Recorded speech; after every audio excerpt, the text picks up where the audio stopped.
In the eyes of the public, they were dazzling stars celebrated for their beauty, wealth, and what seemed like perfect family happiness.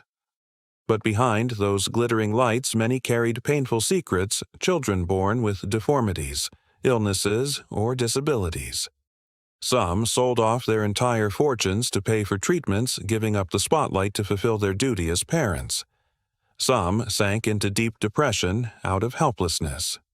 But there were also those who chose to keep the truth hidden, sometimes even in ways that caused their children to bear scars, both physical and emotional, that would never heal.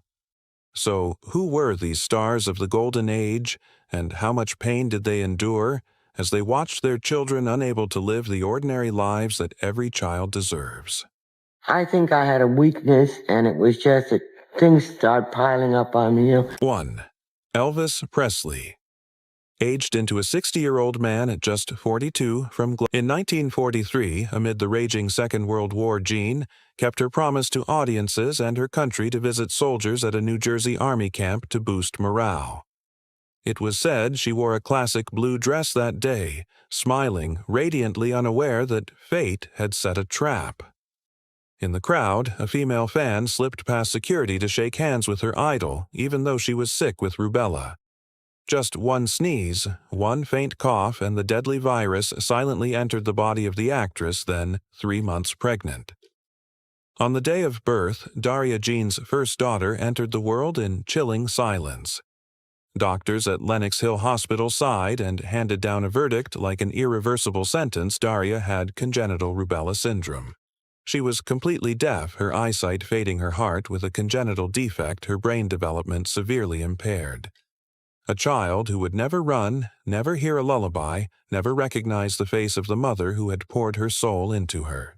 It was said Jean collapsed right there in the maternity ward, pounding her chest and screaming in despair. "It's my fault. I killed my daughter." That line, later recorded in her memoirs, became proof of a haunting self-blame. She would sit for hours at the Southbury Training School Hospital just holding Daria's hand. Her eyes, vacant lips moving as if in prayer. If only I hadn't stepped out of that car. If only I had turned away from that crowd, maybe my child would have been different. But there are no if-onlys in life. That shock sent Jean spiraling into depression. She was hospitalized several times in Connecticut psychiatric facilities, subjected to electroshock therapy, a brutal method of the era. From a sensual icon adored by Hollywood, Jean became a woman hunched in the shadows, avoiding cameras because she could not bear flashes that reminded her of her daughter's cloudy eyes. In a 1960s interview, when asked about Daria, Jean whispered, "I can play hundreds of roles, but I can't play the role of a mother. I am the most wretched person." The room went silent. From then on, Jean's career faded like a candle in the wind. The tragedy of Daria etched itself into her heart, leaving behind a somber Jean Tierney living her life in guilt and remorse that could never be erased. 2. Dorothy Dandridge. The Oscar star and the tragedy of the child who never grew up. Hollywood in the 1950s, dazzling lights, glamorous red carpets, the wild rhythm of jazz. And at the center of all that glory, the name Dorothy Dandridge rose like a legend. She was the first black woman to break through the wall of segregation, nominated for an Oscar for her role in Carmen Jones in 1954. The Los Angeles Times once called Dorothy the new queen of Hollywood, while Life magazine put her on the cover declaring, "A new era has begun." But few knew that while the stage lights shone brightly in the shadows behind them, Dorothy faced a pain that haunted her for life.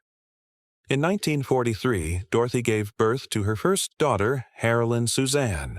She dreamed of a perfect family, but just as happiness was within her grasp, tragedy struck. During childbirth, due to a lack of oxygen to the brain, Harolyn suffered severe damage. The cold diagnosis from doctors at Cedars of Lebanon Hospital, Los Angeles, was like a death sentence. This child will never speak, never understand her mother, and will need care for life. Dorothy was devastated. Little Harolyn could never say Mom, never smile, never hold a spoon to feed herself, never even dress without help.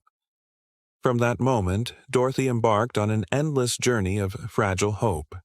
She once flew to New York to meet top neurologists, paid for experimental therapies, even secretly tried risky electroencephalogram treatments just to give her daughter a chance to live like other children. But all she got in return was helplessness and exhaustion. On an NBC television program in 1958, when asked about her daughter, Dorothy broke down crying live on air. She sobbed, "I can sing for the whole world. I can make audiences stand and applaud, but I can't make my child call me mother." The studio fell silent. Many viewers wept. That confession shocked the public. The most dazzling star of Hollywood, the very symbol of beauty and success, brought down by a pain no one else could carry. Eventually, Dorothy had to place heroin in a special care center. That night, as she signed the transfer papers, she fainted in the hallway, hands, trembling, tears soaking the contract. Nurses recalled that she hugged her daughter tightly and whispered, "I'm sorry, baby, I've lost." That wound followed Dorothy for the rest of her life, crushing the heart of a woman who once made Hollywood bow before her beauty.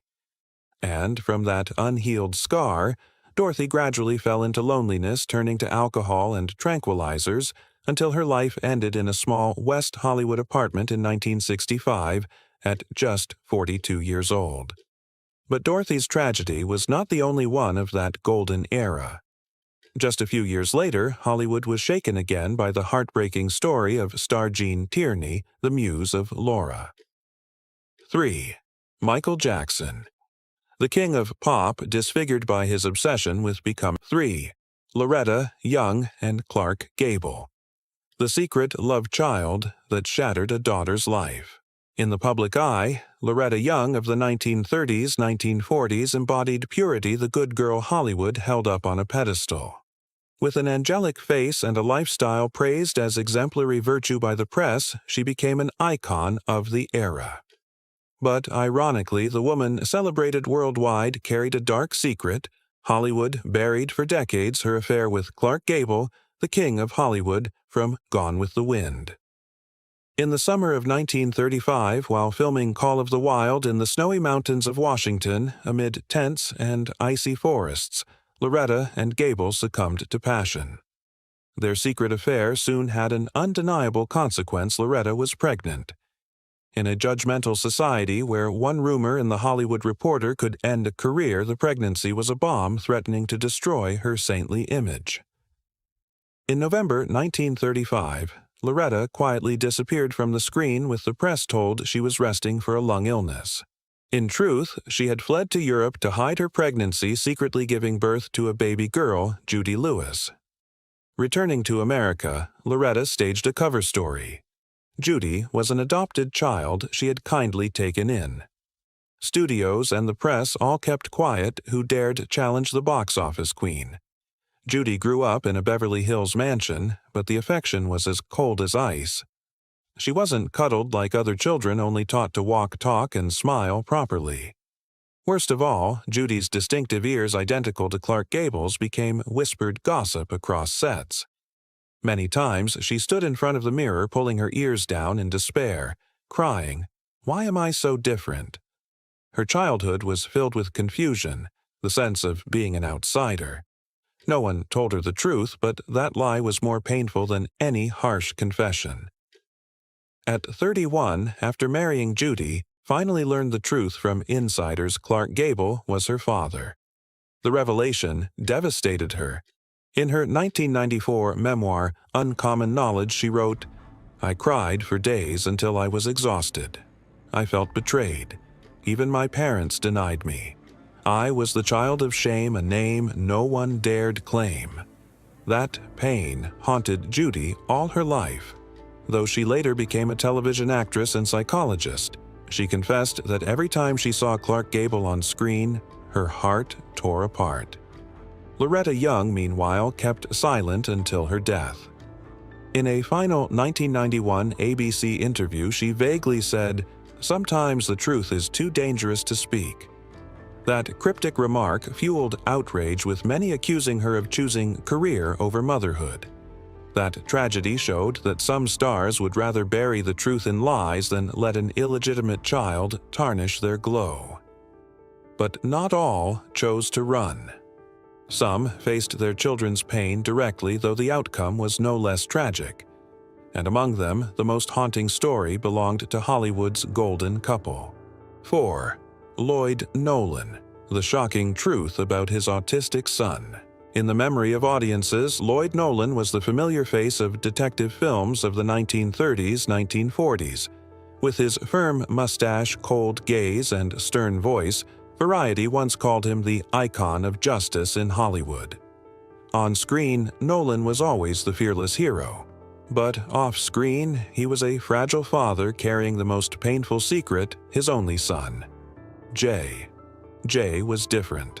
From childhood, he wouldn't communicate, wouldn't respond to his parents, often withdrawing into an invisible world. In the 1940s, the concept of autism was so unfamiliar that even Mayo Clinic doctors struggled to diagnose it. People called it a strange disease, while some cruelly labeled Jay insane. In a society steeped in prejudice, raising such a child was deemed a family disgrace. Many Hollywood stars chose silence, hiding their children away in mental institutions, never speaking of them again. But Lloyd Nolan did the opposite, a decision that shocked the public. He dared to speak the truth. At a 1960 press conference in New York, before dozens of journalists from the New York Times and CBS News, Nolan choked back tears as he admitted, "I have been powerless before my son's suffering. Perhaps God has too." The room fell silent, with reporters later confessing they wept on the spot. Not stopping there, Nolan turned private pain into a communal force. Together with his wife, he helped found the National Society for Autistic Children, lobbying the U.S. government to fund research into the condition. For a Hollywood star, admitting to an imperfect child was unthinkable. Yet Lloyd Nolan transformed raw truth into a wake-up call for society.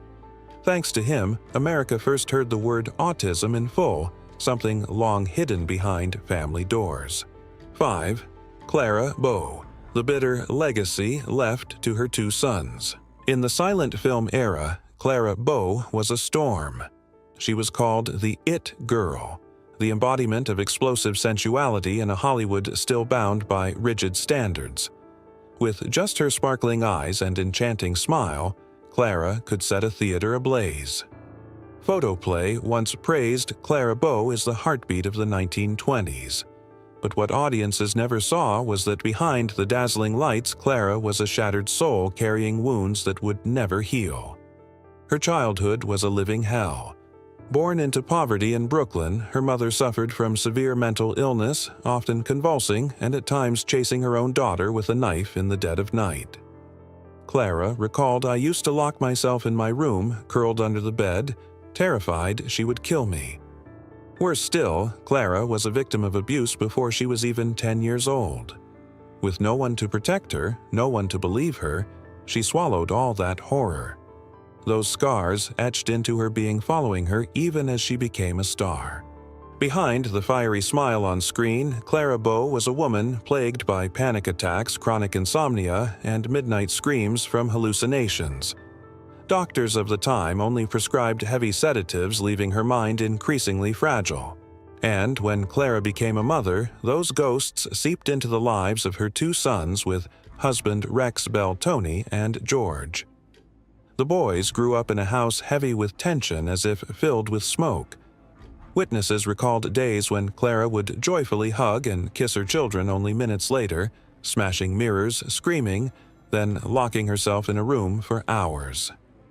Tony and George still little saw it all.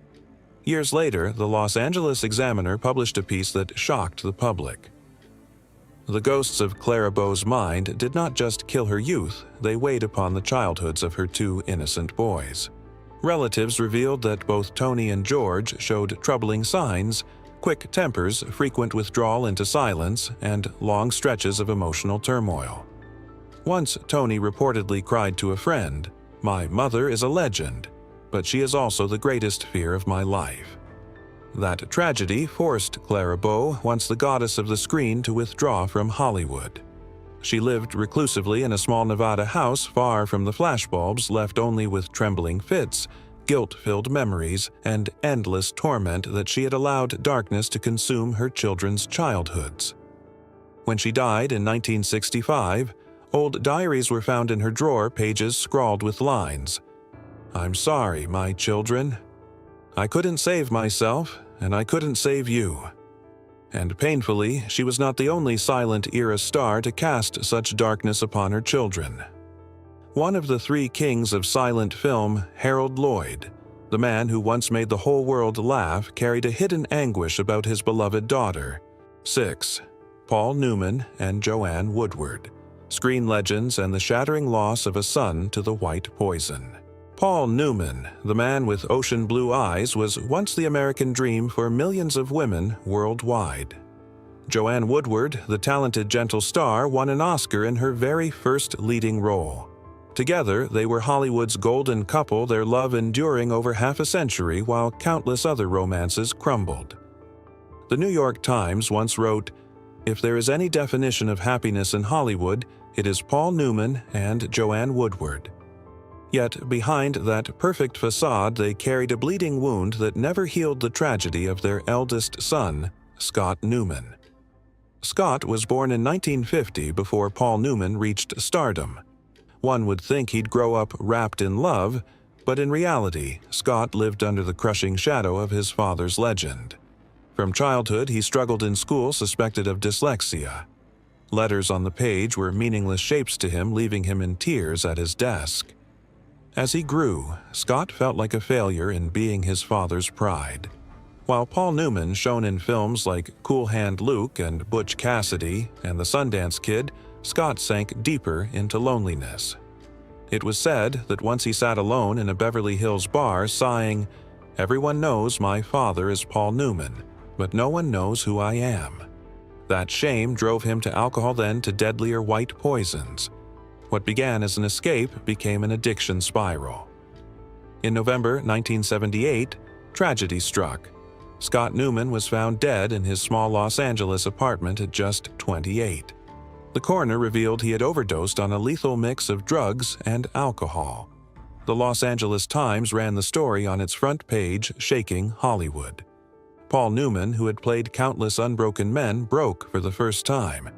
He collapsed onto Joanne's shoulder, weeping like a child. To honor Scott, Paul and Joanne created the Scott Newman Center, dedicated to educating and helping youth avoid the white poison that had stolen their son. But no matter how impactful the foundation became, the wound in their hearts never closed. Joanne once confided to a friend, "This house has laughter awards, Oscars, but it will forever miss one voice." This story brings us back decades earlier to another Hollywood icon who left a terrifying shadow on her children. That was Clara Bow, the it girl of the silent film era. But in her case, the cause wasn't material temptations, it came from the deep, brutal mental scars she carried all her life. 7. Bela Lugosi, the son who once stammered. In 1931, the world shuddered as Dracula premiered. The legendary black cape, the haunting eyes, the deep resonant voice that chilled audiences all forever, tied to Bela Lugosi, the Hungarian-born star. He became the immortal face of vampires, though that role also trapped him in the image of evil darkening his private life. Yet his greatest tragedy was not his typecast career, but within his home. Few knew that his only son, Bela Lugosi Jr., carried a bitter burden, a severe stammer. While the world admired Bela's booming, terrifying screen voice at home, his little boy struggled to utter words. Broken, halting syllables cut into the father's heart. In the harsh 1930s, 1940s society mocked difference, and Bela Jr. was teased relentlessly. Once, when trying to introduce himself in class, he stammered so badly the other children burst into laughter. That night, Bela Jr. sobbed in his father's arms while Lugosi silently embraced him, tears falling on his son's hair. The man who terrified millions was powerless against his son's pain. But unlike many stars who hid such stains, Lugosi stood by his child. He took him from Hollywood speech therapists to New York specialists. At night, in their small apartment, Lugosi sat with his son, having him repeat syllables in the mirror. Once, when Bella Jr. threw down his book in despair, shouting, "I'll never talk like you," Lugosi hugged him tight and whispered, "You don't need to be me. You just need to find your own voice." That perseverance saved the boy. After years of therapy, Bella Jr. regained confidence, eventually becoming a successful lawyer, even fighting legal battles to protect his father's artistic legacy. Yet, despite success, the scars of childhood mockery never fully healed. 8. Harold Lloyd. The hidden shame of a daughter with mental illness. Among the silent era's big three, if Charlie Chaplin was the romantic tramp and Buster Keaton the stone-faced man, then Harold Lloyd was remembered for his daring stunts, funny yet nerve-wracking. Who could forget the iconic image of him dangling from the giant clock in safety? Last, 1923, one of cinema's immortal moments, he was hailed as the king of daredevil comedy, a symbol of wit and audacity. But while the world roared with laughter, Harold Lloyd's family lived in suffocating gloom. At the center of the pain was his daughter Gloria. From her teenage years, Gloria showed troubling signs, at times laughing and chatting like a child, then suddenly locking herself in her room, screaming, smashing things, and fainting. Relatives believed it was schizophrenia, a mental illness still viewed as a disgrace in the 1950s. Hollywood tabloids cruelly whispered, "The daughter of the king of comedy, cursed with a broken mind." Rumors spread across film sets, but no one dared speak aloud. Harold Lloyd, the man who risked his life on skyscrapers for a scene, was powerless before his daughter's invisible illness. He took Gloria to multiple psychiatric hospitals in California, tried every sedative, even consented once to electroshock therapy, a brutal method of the era. After treatments, Gloria would sit in silence, vacant-eyed, staring into nothing, unable to recognize even her father. For Harold, it was the greatest shock of his life. The man who made millions laugh could only weep alone in the dark. The Lloyd family chose silence. Never publicize it became an unspoken law, for one headline could topple Harold's career. And so, Gloria remained a family secret, locked behind walls of shame and concealment. A man who braved skyscrapers on film, yet trembled before the truth of his daughter. That paradox became a wound that never healed in Harold Lloyd's final years. 9. Glenn Ford, the cowboy star and the son in a nightmare. Glenn Ford, the shining name of 1940s, 1950s Hollywood. In Gilda, 1946, and westerns, he was strong, calm, his cold stare enough to make enemies tremble. Time magazine once praised him as the man who never goes off track. But in real life, there was one thing Glenn Ford could never control: rumors about his only son, Peter Ford. From childhood whispers spread, "The boy can't hear." At school, Peter often stood confused when teachers called him. Tabloid reporters snapped photos of him sitting silently in playgrounds, printing them under cruel headlines. Glenn Ford's son, deaf or arrogant. In a society where perfection was weaponized, any flaw was magnified into shame. The Ford family never confirmed the rumors, but silence only fanned the flames. Once, a paparazzo blocked Peter's car, shoving a recorder in his face, shouting, "Say something, can you hear me?" Terrified, Peter broke into tears. The photo became proof to those claiming he was deaf. Glenn Ford, who solved enemies with a single gunshot on screen, was speechless in life. He once lunged at a reporter, smashing a camera, an act that only sparked scandal.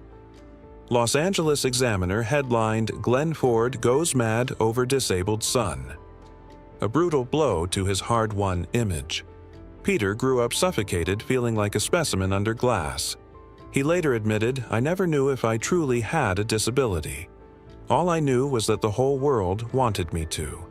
That psychological torment turned the Ford household into a maze of silence, a closed-off father, a confused son, and a bloodthirsty crowd outside ready to tear apart any weakness. 10. Jackie Coogan, the child, star's son who never grew up. In 1921, the world wept watching the kid Chaplin's masterpiece. And it was little Jackie Coogan with his cherubic face and innocent eyes who became the symbol of childhood purity in deceitful Hollywood. He was hailed the Golden Boy, America's first child star. But fate never favors one person forever. As an adult, Jackie was devastated to discover his own parents had squandered nearly all his childhood fortune. The lawsuit, Coogan v. Coogan, shook Hollywood, leading California to pass the Coogan Act to protect child actors' earnings. Yet even victory could not heal his pain. Jackie grew up embittered, betrayed by those who should have sheltered him. And then, in a cruel cycle, when Jackie became a father, he faced an even heavier tragedy. One of his children was born with congenital neurological disorders. The boy never learned to speak, never expressed emotion, sitting for hours, staring into nothing, sometimes laughing or crying aimlessly. Doctors bluntly declared, "This child will forever depend on others' care." Jackie Coogan, the boy who once brought laughter to millions, was helpless as his son never uttered "Dad." He carried him from hospitals in Los Angeles to New York, trying speech therapy, even electroshock treatments.